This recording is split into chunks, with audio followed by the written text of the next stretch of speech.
Tervist, mina olen Triin ja täna minuga koos siin on Marja. Me oleme Interim Talk podcastis, kus loomulikult räägime teemadel, mis puudutab interimi, aga täna meil on fookuses siis juriidiline pool, õiguspool. Ma isegi ei tea, millist sõna kasutada, aga hakkame kohe algusest peale, et ole hea, tutvusta ennast, mis sa teed ja siis lähme juba interimi detailidega edasi. Tere, väga tore, et te mind siia kutsusite. Mina olen Marja ja mina olen selle juriidikaga, ütleme, 7-8 aastat tegelenud. Olen peamiselt keskendunud tööõigusele, aga teinud ka üldist lepinguõiguslikku nõustamist. Ehk siis olen erinevate aspektidega kokku puutunud ja kui Triin küsis mult erinevaid küsimusi, siis mul on tunne, et ma täitsa midagi võiksin teile ka täna kaasa anda. Mulle tundus täpselt seesama asi, aga alustame siis otsast peale, et räägime üldiselt, et kui oluline üldse on. Oi, näe, vaata, loomulik asi, mul mingi koer augub kusagil koridoris, ärme lase ennast sellest häirida. Et kui oluline üldse on interimil olla teadlik tema õigustest? Kui me alustame üldse algusest, siis interimi juht on minu jaoks hästi huvitav sõna, et ta on jälle estonglish sõna, et eesti keeles ta on justkui vahejuht või siis öeldakse ka kriisijuht, kes siis tuleb appi. Ehk sisuliselt enne, kui ta hakkab üldse kuskil appi tulema, siis ta enne seda, kui ta üldse mõtleb millegi muu peale, siis ta peaks mõtlema, mis lepingu alusel ta üldse mingit ettevõtet aitama läheb.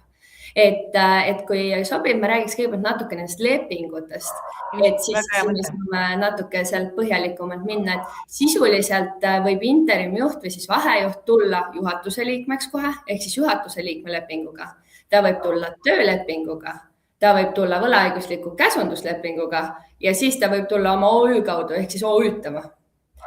Ehk siis sisuliselt kõik riskid olenevadki nüüd sellest ja ka tema teadmised siis juurast, kui põhjalikult need olema peaks, sõltuvadki sellest nüüd, mis lepingu alusel ta tuleb tööle. Ehk siis näiteks, kui ta tuleb juhatuse liikmeks, siis tema vastutuse määr on kindlasti suurem, kui ta tuleb töötajaks. Ma veel vahepeal ütlen seda ka vahel, et näiteks see me räägime, eks ju praegu Eestist, sest et näiteks UK-s ongi olemas selline asi nagu interim leping, on ju, aga meil sellist asja tegelikult ju ei ole Eestis olemas, on ju. Ei, Eestis seda kahjuks ei ole jah, ja Eestis seda sõna, mina ütlen ausalt, mina sellises väljenduses kuulsin esimest korda, kui me sinuga ühendust võtsime, et Eestis kuidagi läheb see natuke loomingulisemalt, aga Eestis sarnased asjad ongi näiteks pankrotihaldurid, kes tulevad ettevõtete juurde siis, kui asjad on juba halvasti. Ehk siis Eestis on neid nii-öelda kriisijuhte, on erinevaid tüüpi, mis on juba seaduses ka võib olla olemas, aga sellisel juhul ta tuleb juba appi siis, kui asjad on väga halvasti. Et ma mõtlen, et kui me nüüd räägime, meil ongi nüüd erinevad versioonid, kuidas siis interim saab, ma vahepeal ütleme selle ka, et see interim sõna, ta tuleb eelkõige Inglismaalt, USAs kasutatakse üldse fractional nime ja meil ongi niimoodi, et nii ja naa on ju, et see meil eesmärk ongi, et tutvustada rohkem, et mis see interim tähendab, aga just, et miks on see eelis, miks inimesed hakkavad interimiks, miks mina selleks hakkasin, oli ka see, et mul on küll tööd rohkem, aga mul on paindlik tööaeg, eks ju. Ja nüüd meil on ka see paindliku tööaja teema suht aktuaalne, et kuidas võib-olla oskad kommenteerida, lisada selle kohta?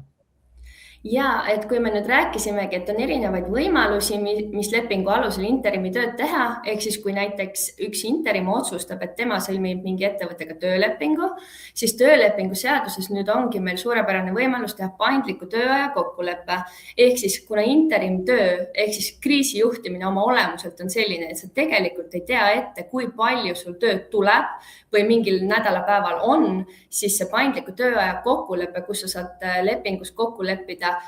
kokkulepitud töötunnid ja lisatunnid, et see ongi päris hea lahendus selleks just tööandjate poole peal ja ka interimile annab see suurema kindluse, sest minu hinnangul tööleping täna ikkagi kaitseb väga palju just töötajaid või füüsilisi isikuid, et see tagab puhkusepäevad, see tagab tööaja ja muud võimalused, ehk siis see paindliku tööaja kokkuleppe minu meelest ka interimide puhul suunab sellele, et enam ei ole vaja käsunduslepinguid teha või OÜtamist, mis võib maksuriski tuua, et saabki teha vabalt töölepingu ja selle alusel siis natuke tunde mudida, kui töökoormus siis läheb suuremaks või väiksemaks mingi periood.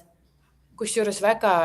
ennem sa tõid välja need erinevad lepingu vormid, eks ju, et meil on Eestis selline OÜtamine on hästi tuntud ja siis on ka see juhatuse liikme leping, eks ju. Võib-olla, mida sa näiteks iseenda poolt soovitaksid, et milline on interimile kuidagi kõige mõistlikum ja parem, et sa mainisid, et OÜtamine võib tuua neid riske, et mis need nagu suurim põhivahed on nendel lepingutel? Et tööleping, nagu me rääkisime, toob töötajale või isikule kõige parema kaitse, tagatud on puhkusepäevad, töö- ja puhkeaeg, lisatasud, ületunnitasud. Tööandja maksab sinu pealt kõik maksud ja sina oled nii-öelda lihtsalt töötaja ja ka töölepingu seaduse mõttes vastutuse koha pealt on töötaja vastutus ikkagi äärmiselt piiratud. Kui me räägime näiteks nüüd käsunduslepingust, siis vaidluse korral tõenäoliselt loetakse ka käsundusleping töölepinguks. Ehk siis töötajal, ütleme ettevõttele on see kahjulikum, kui ta üks hetk avastab, et see töötaja oli tegelikult töötaja kogu aeg või justkui tööleping.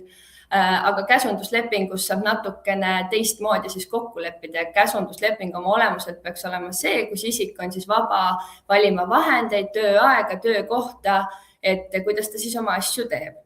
Kui me räägime juhatuse liikmelepingust, siis seal on see vastutus hästi suur ja minu jaoks, ma saan aru, et praktikas on vahepeal võetud interimi juhid ka juhatuse liikmeks, aga võttes arvesse, kui lühikeseks perioodiks interim ettevõttesse siseneb ja juhatuse liikme vastutuse määra, ehk siis juhatuse liige on see, kes peab tegema otsuseid ja tegusid vastavalt sellele, mis on ettevõtte seis, siis interimjuhil on väga suur risk, et ta tegelikult ei hooma kogu pilti nii kiiresti, eriti kui tegemist on suurema ettevõttega ja see vastutuse maht läheb päris suureks sealt.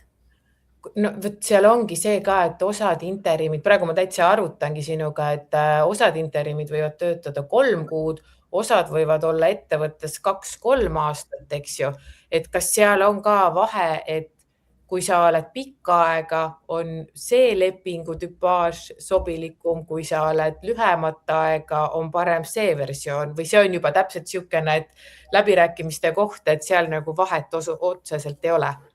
Ma ise näen seda, et paratamatult, kuna juht läheb ettevõttesse mingeid muudatusi tegema, siis juhatuse liikme lepingu alusel on ilmselt tal kõige suurem mõjuvõim, ehk siis ettevõttele endal on kõige lihtsam tutvustada, et nii, see on meie uus juhatuse liige, kes hakkab tegema teatud asju, te peate kõik talle alluma. Versus, et see interimjuht on nii-öelda tavapärane töötaja ja siis ettevõte selgitab, et aga see interimjuht on tavapärane töötaja, aga te kõik peate umbes talle alluma, aga ta ei ole juhatuse liige, et just ka ettevõtte seisukohalt selles mõttes tundub mulle tööleping natuke keerulisem, aga interimi seisukohalt minu hinnangul tööleping, eriti koos selle paindliku tööaja kokkuleppega, väga hästi kaitseb just selle interimi huve. Oot, et ma ütlen, et siin on seda, pigem on juba see, et panna sinuga konsultatsioon, leppida kokku ja siis juba pikemalt rääkida, sest et see teema hargneb niivõrd detailseks tegelikult, aga üleüldiselt, mis on nagu need kõige, mis see, kui me ütleme interim, mina nüüd lähen ettevõttesse, siis mis tavaliselt juriidilise poole pealt need kõige keerulisemad aspektid on, ma mõtlen seda just selle koha pealt, et tööandja tavaliselt tahab ikkagist pigem, eks ju, OÜtamist. Kuidas mitte keerulisem, ma praegu mõtlen, kuidas ma saaksin ümber veenda see, kelle juurde ma lähen tööle, et parem võta mind selle paindliku tööaja lepinguga, mitte siis nüüd OÜtamisega, et kuidas ma enda seda tööpakkujat firmat saaksin ümber veenda? Ma arvan, et selle kaudu, et inimesed saavadki öelda, et nad tunnevad ennast nii turvalisemalt, kui sa tunned ennast turvalisemalt, sa paratamatult teed paremini tööd ja teistpidi, ma ei hakka seda praegu siin arvutama välja, aga see tasu küsimus on ilmselt see, mis tuleb siis leida punkt, on ju, et kui on OÜtamine versus töötaja, et siis on võimalik need maksud, tasud kokku arvestada ja siis leida see kuldne kesktee, et sisuliselt ju ettevõttel ei peaks vahet olema, tema jaoks on kõik olulisem, ma saan aru, ikkagi tasu küsimus. no just, ja aga teine asi on see, et kui täpseks peaks nüüd nende lepingutega minema selle koha pealt, et ma mõtlengi, et kas on teil seal ettevõttes praktikas ka olnud analoogseid juhtumeid, ma ei tea, kas on, et on tulnud vaidlusi, et ma mõtlen just seda, et kui täpselt ma pean kõik asjad, ma töötan nii palju, nii kaua, ma töötan 3 aastat, ma töötan 2 aastat, kui täpseks me nendes lepingutes ikka peame minema, et samas on interimina ise töötades, ma näen, et aeg-ajalt, kui ma astun ettevõttesse sisse, siis jooksvalt need asjad kardinaalselt muutuvad, et ettevõte arvab, et ta tahab ühte asja, aga tegelikult, mis vaja on hoopis midagi muud, et kuidas siis seda nüüd lahendada, et alguses oli nagu üks justkui leping või kui täpselt me teeme või mis siis võiks teha? Noh, siin ongi nüüd jälle see, me jõuame tagasi lepingu liikide juurde, et kui me räägime töölepingust, siis töölepingu puhul peaks olema kohustused ja ka õigused võimalikult detailselt reguleeritud, sest ettevõte saab töölepingu TLS paragrahv 88 alusel töötaja rikkumise tõttu lõpetada vaid siis, kui töötaja on mingit töökohustust rikkunud. Ehk siis,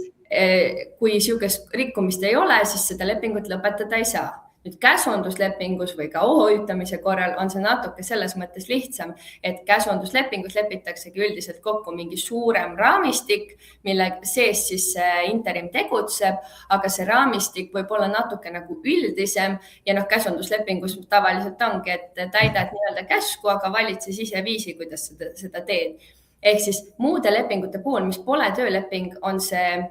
ülesannet kirjeldus võib olla vähem olulisem, et töölepingu puhul on see just ettevõtte poole pealt päris oluline. Okei, võt sa kusjuures see on väga hea info, et ma olen ise kuulnud ka, et on tehtud just kusjuures seda rohkem nüüd vana Euroopa poole peal, eks ju, et tehakse lepingud ja siis ongi see, et selgubki, et kuule, et mis nüüd saab, et tegelikult ettevõtte vajab hoopis midagi muud, hakkad lepinguid ümber tegema ja nii edasi ja nii edasi. Aga okei, nüüd on niimoodi, et kui ma mõtlen just seda, et meil on, eks ju, palgatöötaja ja siis meil on interim. Mis on sinu silmis interimi eelised ja ka miinused? Räägime mõlemast poolest võrreldes palgatöötajaga. Me natuke oleme juba üleval pool, mis me enne rääkisime, maininud paari asja, aga mis on need plussid ja miinused? Interim ikkagi läheb ettevõttesse mingisuguse teatud missiooniga fikseeritud ajaks. Ehk siis tema kui tavaline töötaja, ma arvan, et ajapikku, kui ta on ühes ettevõttes tööl, näeb rohkem, mis on ettevõttes võib-olla negatiivselt ja valesti, siis interim lähebki oma uue mõttega, tema lähebki kõike justkui heaks tegema ja ta ei keskendu niivõrd sellele, mis on halb, vaid sellele, kuidas saaks parendada. Versus tavaline töötaja, kes ettevõttes võib-olla nii-öelda tiksub oma 5 aastat ära ja siis saab aru, et tegelikult on kõik halvasti, siis tihtipeale ju hakkavad mõned kolleegid üksteist ussitama, tekivad mingid muud asjad, et interim ei lähegi niivõrd sisse, et tema kuidagi keskendub ainult heale ja ma arvan, et ka interimil on üldiselt, kui me ei räägi nüüd juriidilisest poolest, on lihtsam endast võib-olla head muljet jätta, sest tema on see nii-öelda haldes, kes tuleb nagu asju parendama, mis ei pruugi alati küll kõigile meeldida, aga temast peab tulema seda optimismi, et me saame parendada. Versus kui tavaline töötaja on, ega siin ei lähe midagi paremaks, olen 5 aastat olnud, ei ole paranenud. Väga õige, mis sa räägid, et seda juhtub päris tihti, et täpselt sellised situatsioonid ka on, aga kui nüüd väga paljud interimid olen kuulnud, on see, et kasutavad ka AI abi, et neid lepinguid teha. Kuidas sa suhtud sellesse? Mis tüüpi lepinguid sa mõtled, kas lihtsalt nagu enda töös? Ma räägin enda kogemuse ära. Kõigepealt oli niimoodi, et ma mingi hetk oli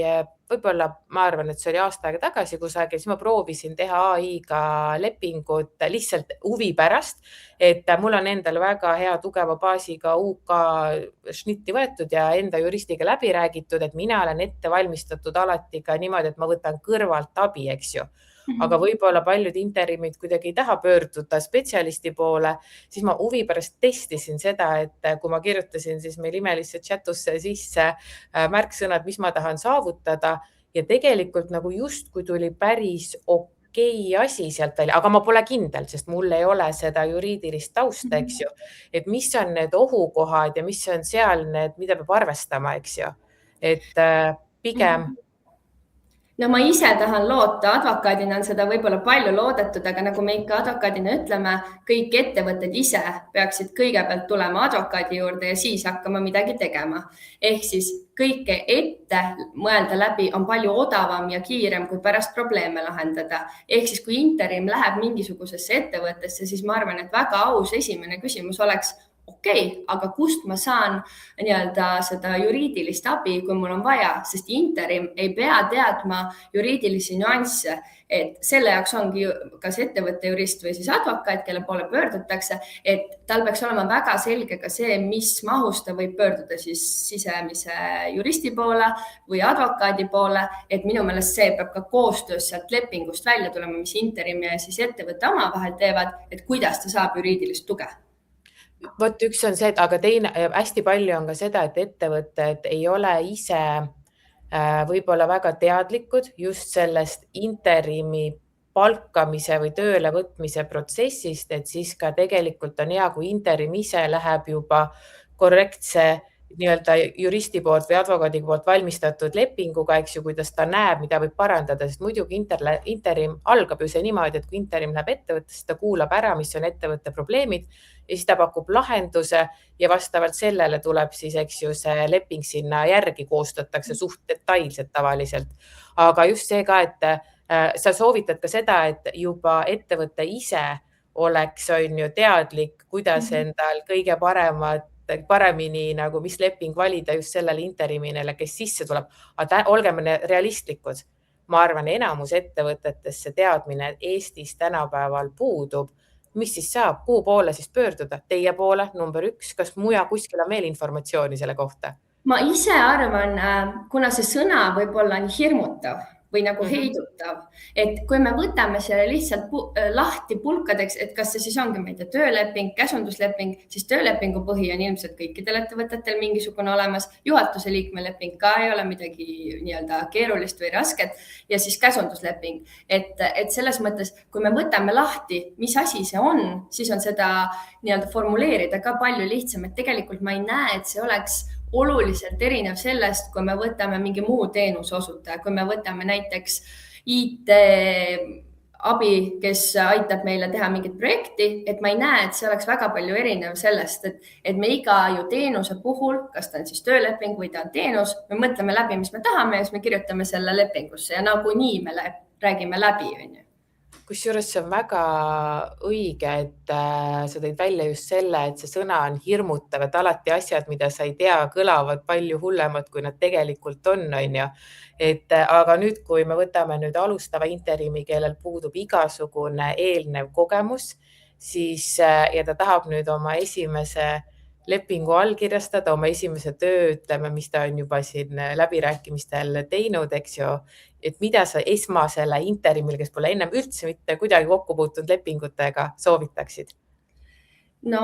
võttes arvesse, et igal juhul sellises suhtes mulle vähemalt tundub interim on nõrgem pool versus siis ettevõte, ehk siis tööleping ikkagi kaitseks kõige rohkem tema huve ilmselt. Võttes arvessegi seda paindlikku tööaja kokkulepet ja muid võimalusi, mis TLS-is on, ehk siis mingisuguse töölepingu põhja ta ilmselt kuskilt ikka leiab ja täna on meil ka tööelu portaalis hästi palju ja Tööinspektsiooni lehel hästi palju lihtsustatud kirjeldusi, mida oleks vaja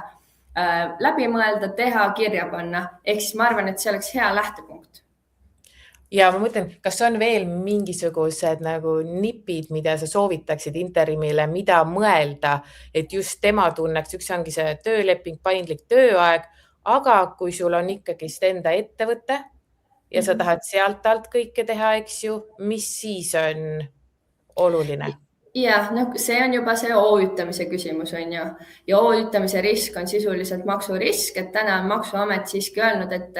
nii-öelda kui sa eraisikuna teed lihtsalt OÜ selleks, et nii-öelda maksude maksmist vältida, on ju, et siis sellega kaasneb risk sulle, et sellele ettevõttele või kuhu sa nii-öelda lähed oma abi pakkuma, sellele on väiksem risk versus sulle, kui sa lihtsalt teed ettevõtte, et makse optimeerida sisuliselt. Ehk selle peale peaks mõtlema. muidu on ka see, et on ka niimoodi, et noh, selles mõttes ka interimid, osad interimid on ju niimoodi, et kaasa arvatud mina ise, mul on mitu erinevat ettevõtet, mitu erinevat projekti ja loomulikult ju maksad endale palka ka ja nii edasi, aga ma just mõtlengi seda, et siis ta ju ei lähe OÜ-tamise alla, kui sa mitmetele erinevatele pakud ju teenust ju, siis see ei ole ju nii. Mis see vahe ja piir seal on võib-olla? Ja, see on väga hea küsimus. Ma ei oska täpselt öelda, kus see piir läheb, nagu juures on väljend, siis tuleb kaaluda. Ehk siis ma ei oska seda täpselt piiri kahjuks öelda, aga jah, kui kindlasti on see risk väiksem, kui osutada mitmele ühingule seda teenust. Ehk siis ta ilmselt ongi selline nõustamisteenuse ettevõte.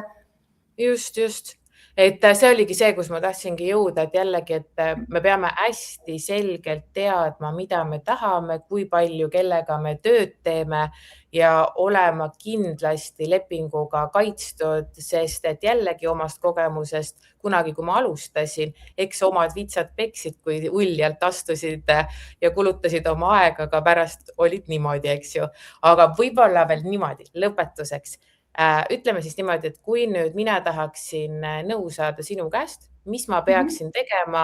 ja kuidas see protsess edasi välja siis näeks, et ma olen kindel, et mu seljatagune on kaitstud? Üldiselt saab mulle e-kirja kirjutada või meie büroole, Vaideni advokaadibüroos siis mina tegutsen ja siis saame juba edasi rääkida, et tavaliselt mingi esimene lühike konsultatsioon on tasuta ja siis seejärel saame juba kokku leppida, et mis need soovid on, kas ma aitan mingit lepingut koostada, kas see on mingi üldine nõustus, mis läheb siis nii-öelda tavaliselt tunnihinna alusel, et erinevad võimalused on selle jaoks, kuidas siis edasi minna. Ja kas meil jäi ka midagi rääkimata olulist, kui me nüüd mõtleme tagasi, et meil need Interim Talk podcastid ongi sellised lühemad, et viskame mõtted õhku, et mis on oluline, kas meil jäi midagi mainimata ka või me tõmbame nüüd selle kokku? Ma ise lihtsalt päris huvitav, me siin advokaadibüroos eile arutasime, et äriseadustikus on mingi hästi põnev säte ja miks ma sellest räägin, on see, et meil ka siin büroos ei ole seda liiga palju vist nii-öelda kasutatud, et on selline asi nagu vastutus osaühingu kahjustamise eest osaühingu tegevuse mõjutamise kaudu. Ehk siis isegi kui sa ei ole juhatuse liige, aga sa väga suurel määral mõjutad siis oma tegevusega interimina näiteks juhatuse liiget tegema mingit kahjulikku asja, mille tõttu ettevõte saab siis kahju, siis võid ka sina vastutada selle kahju hüvitamise eest. Nüüd muidugi see on selles mõttes laiem teema, et mis see mõjutamine siis tegelikult on, et see, et sa lihtsalt nii-öelda halba või vale nõu annad, minu hinnangul see ei lähe veel päris mõjutamise alla, et mõjutamine on ikka see, et kui sa seda umbes ei tee, siis juhtub see, et sa nagu ütleme, kas natuke ähvardades või ühesõnaga, et mõjutamine on natuke suurem sõna kui lihtsalt nii-öelda halva nõu andmine. See on väga hea info see tegelikult ja tead, ma ütlen, et sinuga võiksin pikemalt ja tunde erinevate nüansside süviti sisse minna ja arutada seda teemat, aga suur aitäh sulle selle aja eest. Ma arvan, et päris mitu mõttekohta sai nüüd õhku visatud, selgitatud ka seda sõna interim ja erinevaid lepinguid, mis võivad seal taga olla. Väga palju väärt infot, nii et mina tean, et mina pöördun su poole kindlasti ja aitäh sulle. Aitäh ja kena päeva jätku.